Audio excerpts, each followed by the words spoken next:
यह कहानी चिड़िया के परिवार की है। टूनी चिड़िया जन्म से ही एक पंख से अपाहिज थी, लेकिन अपने पति के साथ खुशियों भरा जीवन जी रही थी। टूनी बहन, जरूर आपने शादी से पहले नेक काम किए होंगे जो इतना अच्छा पति मिला है आपको।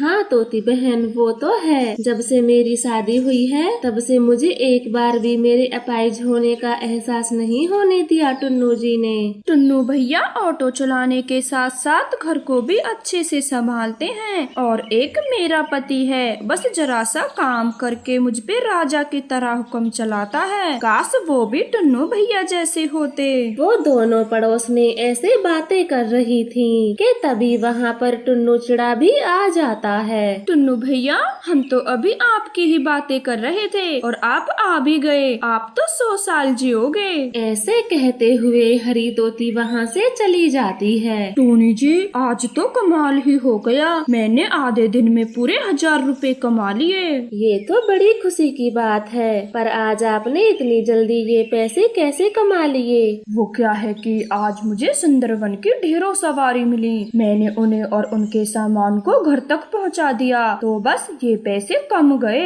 इस तरह से वो तीनों बहुत खुश होते हैं और अगले दिन टुन्नू चिड़ा हर दिन की तरह अपना ऑटो रिक्शा चलाने के लिए चला जाता है। वो ऑटो रिक्शा चला ही रहा था कि तभी सामने से तेज गति में आता हुआ ट्रक टुन्नू के ऑटो से टकरा जाता है और टुन्नू चिड़े की उस हादसे में मौत हो जाती है। टुन्नू जी, आप हमसे दूर क्यों चले गए? अब हमारा क्या होगा? धीरज राखिए चिड़िया बहन, धीरज राखिए। अब भगवान की मर्जी को कौन टाल सकता है? जो होना था वो हो गया। टुन्नू की मौत के बाद वो दोनों माँ बेटी बहुत उदास रहने लगी थी। धीरे धीरे समय गुजरता है। टूनी चिड़िया अक्सर अपने आंगन में खड़े ऑटो रिक्शा को देखकर रोया करती। टुन्नू जी, अब हमारे पास एक भी रुपया नहीं है। मैं कुक्कू बेटी का पेट कैसे भरूंगी? और मुझे अपाहिज को तो कोई काम पर भी नहीं रखेगा। माँ, आप चुप हो जाइए और मेरी चिंता ना करें, क्योंकि मैं अपनी मम्मा का पूरा ख्याल रखूंगी, जैसे पापा रखते थे ऑटो रिक्शा चलाकर। क्या कहा आपने? मैं आपको ऑटो रिक्शा चलाने नहीं दूंगी। माँ, इतना अच्छा ऑटो है पिताजी का, तो फिर मैं ये ऑटो रिक्शा क्यों नहीं चला सकती? तो अब मेरी जिम्मेदारी बनती है कि मैं ये रिक्शा चलाकर पैसे कमाऊं। बेचारी टूनी चिड़िया तो बेबस थी और वो कुक्कू बेटी को ऑटो रिक्शा चलाने की अनुमति दे देती है। कुक्कू मेरी बेटी, पूरी ईमानदारी से ऑटो चलाना और शाम को घर जल्दी आ जाना और सड़क पर बुरे पंछियों से हमेशा दूर रहना। ऐसे समझाकर टूनी चिड़िया कुक्कू को रिक्शा चलाने के लिए घर से भेज देती है। आइए मैम साहब, मेरे ऑटो रिक्शा में बैठ जाइए। मुझे बस थोड़ी सी ही आगे जाना है, तो 5 रुपए ही दूंगी मैं। ठीक है मैम साहब, आप बैठ जाएं। फिर वो पक्षी कुक्कू के ऑटो में बैठ जाती है और थोड़ी दूरी पर उसे 5 रुपए देकर चली जाती है। इस तरह से कुक्कू ऑटो चलाने का काम अच्छे से सीख जाती है और समय बीतता है। एक दिन बदमाश कालू कौवा कुक्कू के ऑटो में बैठ जाता है। अरे ओ ऑटो वाले, जरा कोई तड़क फड़क सा गाना लगा दे जो ये लंबा सफर आसानी से कट जाए। भैया जी, मेरे ऑटो में डीजे नहीं है जो मैं गाना चला दूं। अरे बाप रे, ये तो लड़की पक्षी की आवाज है। आज तो मेरे भाग ही जाग गए जो लड़की पक्षी के ऑटो में बैठा हूँ। ऐसे कहकर कालू कौवा जोर जोर से हंसने लगता है। कुक्कू को ये सब बहुत बुरा लगता है, परंतु वो चुप रहती है और थोड़ी देर बाद अपना ऑटो रोक देती है। अरे ऑटो क्यों रोक दिया आपने? भैया जी, जरा गौर से देखिए, आपका बताया हुआ ठिकाना आ गया है। ठिकाना आ गया है, परंतु मुझे तो पता ही नहीं चला। चलो कोई बात नहीं, थोड़ी सी आगे ले चलो, अब मुझे सुंदरवन के जंगल जाना है। कालू कौवे की ये बात सुन कुक्कू अपना रिक्शा सुंदरवन के जंगल में ले जाती है। कालू कौवा बेवजह सुंदरवन जाकर उतर जाता है और चिड़िया अपना ऑटो लेकर वहाँ से चली जाती है। मम्मा, आज तो मेरे ऑटो में एक बदमाश कौवा बैठा था और मेरे लड़की पक्षी होकर ऑटो चलाने पर हंसी उड़ा रहा था। क्या कहा कुक्कू? आपके ऑटो में बदमाश कौवा बैठा था। अब आप आज के बाद ऑटो चलाने नहीं जाओगी। मुझे पता है इस दुनिया में जालिमों की कोई कमी नहीं है। बस मैंने फैसला कर लिया, अब आप घर पर ही रहोगी। मम्मा, आप इतना डर क्यों जाती हो?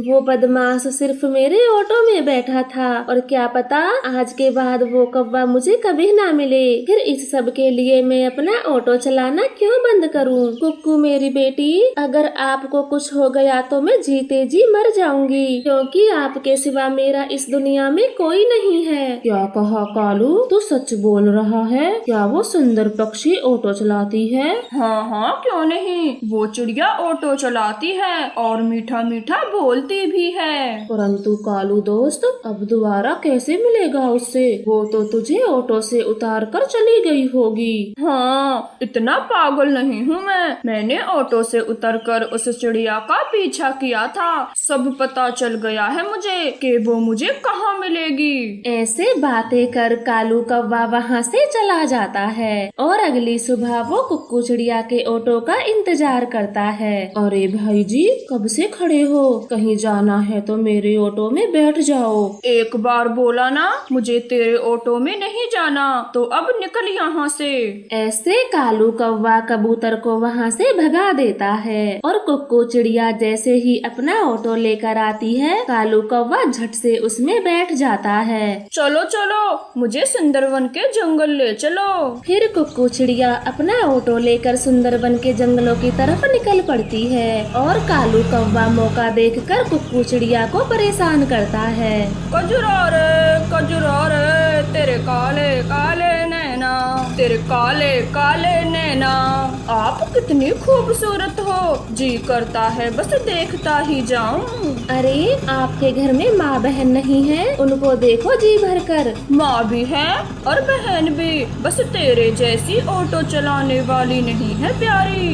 यह सुनकर चिड़िया को बहुत गुस्सा आता है और वो अपना ऑटो वहीं पर रोक देती है। बुरे कौवे, ऑटो से अभी के अभी उतर। आज के बाद मेरे ऑटो में कभी मत बैठना, वरना मैं तुझे छोड़ूंगी नहीं। पैसे दूंगा, फ्री में नहीं बैठा जो तुम मुझे आधे रास्ते में ही उतार दोगी। मैं तो अब सुंदरवन के जंगल जाकर ही ऑटो से उतरूंगा।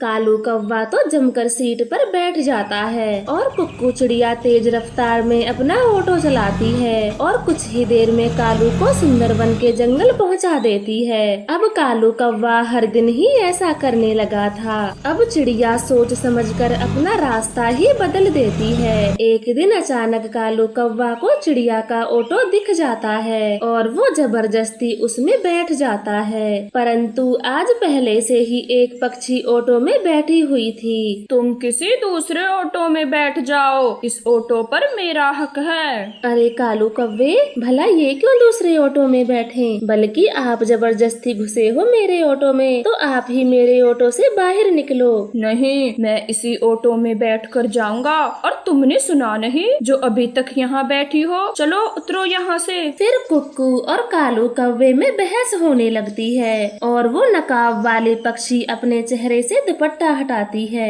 बस बहुत हुआ, मैं कब से तेरी बकबक सुने जा रही हूँ। अब तो तुझे सीधा करना ही पड़ेगा, बुरे बदमाश कौवे। अरे, आप कौन हो और मुझसे ऐसे बातें क्यों कर रही हो? मैं दिल्ली पुलिस से हूँ और तेरे जैसे को एक घूंसे में ही सीधा कर देती हूँ और तू इस बेचारी भोली चिड़िया की मजबूरी का फायदा उठाकर उसे परेशान कर रहा है। मैं तुझे अभी बताती हूँ। पुलिस जी, ये कालू कौवा बहुत बुरा है, ये मेरा पीछा करता है। ये बोलते हुए कुक्कू पुलिस को सारी बातें बता देती है और वो कालू कौवे को पीटते पीटते जेल में ले जाती है। कुक्कू घर जाकर अपनी मम्मा को सारी बातें बता देती है। ये तो बहुत अच्छा हुआ उस कौवे के साथ, आज के बाद वो किसी को परेशान नहीं करेगा।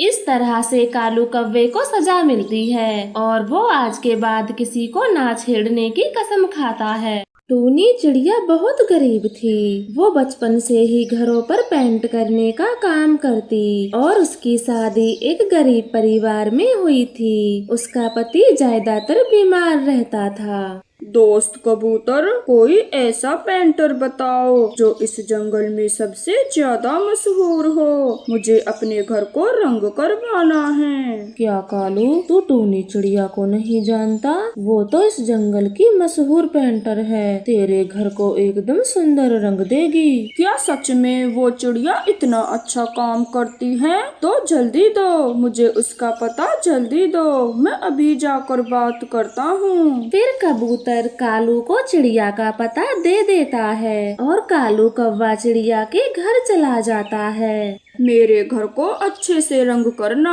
कहीं भी कोई धब्बा ना रहने पाए। हाँ हाँ भैया, क्यों नहीं, मैं आपके घर को अच्छे से रंग करूँगी, आप जरा सी चिंता ना करें। तो ठीक है, कल से ही काम शुरू कर दो, मुझे थोड़ी जल्दी है। चिड़िया से ऐसे बातें कर कालू कौवा अपने घर चला जाता है, जहाँ कालू की पत्नी गोरी कौवी उसका इंतजार कर रही थी। कालू जी, मिल गया है कोई पेंटर या यूं ही आगे? हाँ गोरी जी, इस जंगल के सबसे मशहूर पेंटर से मिलके आया हूँ। वो चिड़िया कल से ही हमारे घर को रंग करना शुरू कर देगी। क्या कहा? एक चिड़िया हमारे घर को पेंट करेगी?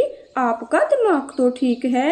अरे गोरी, वो कोई ऐसी वैसी चिड़िया नहीं है, सबसे अच्छा काम करना जानती है, पूरे जंगल में नाम है उसका। कालू जी, मैं उस टूनी चिड़िया को अच्छे से जानती हूँ, बचपन में साथ पढ़ते थे। वो मुझसे ज्यादा समझदार थी और मैं उससे जला करती थी, इसीलिए उससे घर का काम नहीं कराना चाहती। गोरी, ये तो और भी अच्छा हुआ, जब आपकी सहेली हमारे घर को पेंट करेगी तो वो आपको देखकर चिढ़ेगी और आप उसका खूब मजाक उड़ाना।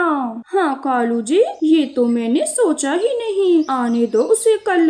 अच्छा सबक नहीं सिखाया तो मेरा नाम भी गोरी नहीं। गोरी, हम उस चिड़िया से काम भी करा लेंगे और पैसे भी नहीं देंगे, भला वो गरीब हमारा क्या कर सकती है। ऐसे बातें करके वो दोनों पति पत्नी खुश हो रहे थे और इधर टूनी चिड़िया अपने बीमार पति को समझा रही थी। बस टुन्नू जी, थोड़े दिनों की बात है, फिर आप एकदम स्वस्थ हो जाएंगे। नहीं, मुझे ऐसे ही मर जाने दो, मेरी वजह से आपको एक पल की भी खुशी नहीं मिलती। बस काम करा करा के मैंने आपकी जिंदगी खराब कर दी है। नहीं टुन्नू जी, ऐसा फिर दोबारा कभी मत बोलना। भगवान की कृपा से मेरा काम पक्षियों को पसंद आता है और इसलिए ऑपरेशन के पैसे जल्द ही जमा होने वाले हैं और आप ठीक हो जाएंगे। फिर वह दोनों पति पत्नी भोजन खाकर सो जाते हैं। अगली सुबह टूनी चिड़िया कालू कौवे के घर पहुंच जाती है। अरे टूनी चिड़िया, तू क्या अभी भी ये पेंट का काम करती है? हाँ गोरी, मैं तो अभी भी पेंट का काम करती हूँ। और आप सुनाइए, सब बढ़िया है? गोरी जी, क्या ये गरीब चिड़िया आपकी दोस्त है? इसकी हालत तो देखो।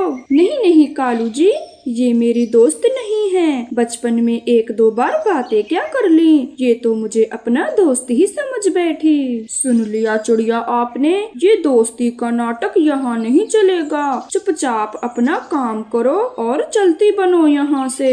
कालू कौवे की ऐसी बातें चिड़िया को उदास कर देती हैं और वो चुपचाप अपने काम पर लग जाती है। क्या इस दुनिया में गरीब पक्षी की कोई इज्जत नहीं होती? ये गोरी कौवे तो मेरी बचपन की दोस्त थी, फिर भी आज इसने अपने पति के सामने मुझे अपना दोस्त नहीं माना। चिड़िया ऐसे सोच ही रही थी कि तभी वहाँ गोरी आकर कहती है, देखो टूनी, हम बहुत अमीर पक्षी हैं, मेरी शादी तुम्हारी तरह किसी गरीब से नहीं हुई, बल्कि कंपनी के मैनेजर कालू से हुई है, तो अपना मुंह सोच समझ कर खोलना, आगे से ऐसी गलती होने न पाए।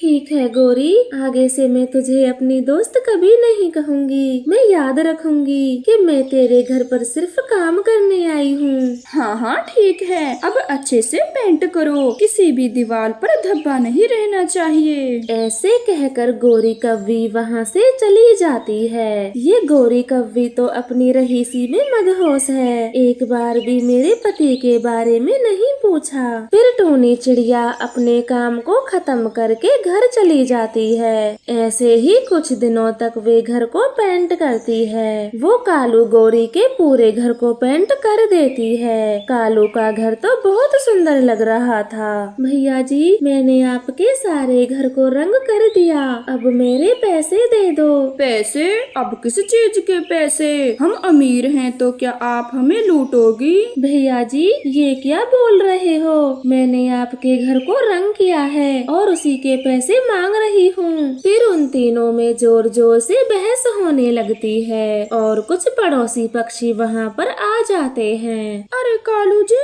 ये सब क्या हो रहा है और इतना शोर शराबा क्यों है? अरे मिट्ठू तोते, मैंने इस लालची चिड़िया से अपने घर को रंग करवाया था और पैसे इसने पहले ही ले लिए थे। अब देखो इसे दोबारा से हमसे पैसे मांग रही है। क्यों चिड़िया, जब आपने पैसे पहले ही ले लिए हैं तो अब दोबारा क्यों मांग रही हो? नहीं नहीं, मैंने पैसे नहीं लिए, ये कालू कौवा झूठ बोल रहा है। चिड़िया, माना कि तुम गरीब हो, पर इतनी भी लालची मत बनो कि पक्षी तुम्हारी हरकत को देखकर तुमसे काम कराना ही छोड़ दें। हाँ दोस्तों, ये चिड़िया हमारी अच्छाई का फायदा उठाना चाहती है। फायदा तो आप दोनों उठा रहे हो, वो भी मेरी गरीबी का, मेरे पैसे ना देकर। फिर वो सभी पक्षी वहाँ से चले जाते हैं। चिड़िया की बात पर कोई भी विश्वास नहीं करता। चिड़िया भी रोते रोते अपने घर चली जाती है और अपने पति को सारी बातें बता देती है। अब आप चुप हो जाइए, अगर भगवान की इच्छा होगी तो मुझे कुछ नहीं होगा। फिर ऐसे ही कुछ समय बीत जाता है, परंतु टुन्नी को कोई दूसरा काम नहीं मिलता।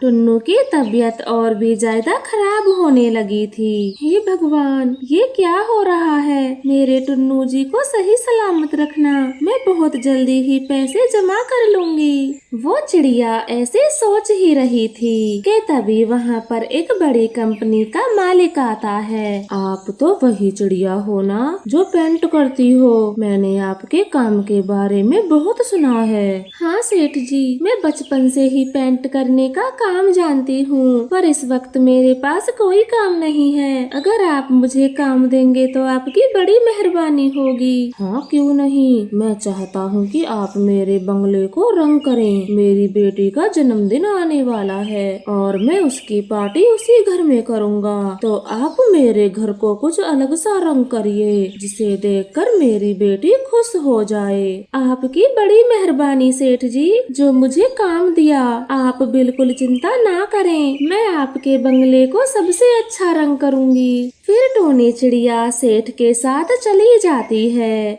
वो अपनी मेहनत और कलाकारी से बंगले को एकदम नया कर देती है, जिसे देखकर सेठ बहुत खुश होता है। ये लो पैसे, ये बंगला मेरी बेटी को बहुत अच्छा लगा और जन्मदिन में आने वाले मेरे दोस्त आपके काम की बहुत तारीफ कर रहे थे, तो मैंने उनको आपका पता दे दिया है। परंतु सेठ जी, ये पैसे तो बहुत ज्यादा हैं, मैं इन्हें नहीं ले सकती। चुपचाप ये पैसे रख लो, मैं ये पैसे आपकी कलाकारी को दे रहा हूँ। आपने इतना अच्छा रंग जो किया है मेरे घर को। चिड़िया पैसे लेकर बहुत खुश होती। वो फौरन अपने पति का ऑपरेशन करवाती है और उसका पति एकदम ठीक हो जाता है। एक दिन वो दोनों रास्ते से जा रहे थे, तभी उन्हें कालू कौवा घायल जमीन पर पड़ा दिखाई देता है। टोनी जी, लगता है इसका एक्सीडेंट हुआ है, हमें जल्दी इसे अस्पताल लेकर जाना होगा। हाँ टुन्नू जी, जल्दी करिए, ये मेरी सहेली गौरी का पति है। फिर वह दोनों तेजी से उड़ते हुए कालू को अस्पताल ले जाते हैं। कालू की खबर सुन के गौरी भी भागी भागी वहाँ पर आ जाती है। गौरी, अब कालू भैया एकदम ठीक हैं, चिंता करने की कोई बात नहीं। चिड़िया मेरी सहेली, हो सके तो मुझे माफ कर देना। मैंने आपकी गरीबी का बहुत मजाक उड़ाया, पर आपने मेरे कालू की जान बचाई है, ये एहसान मैं कभी नहीं भूलूंगी। इस तरह से उन दोनों को अपनी गलती का एहसास हो जाता है और वह दोनों टूनी चिड़िया के पैसे भी दे देते हैं और उस दिन के बाद कमजोर पक्षियों की मदद करते हैं।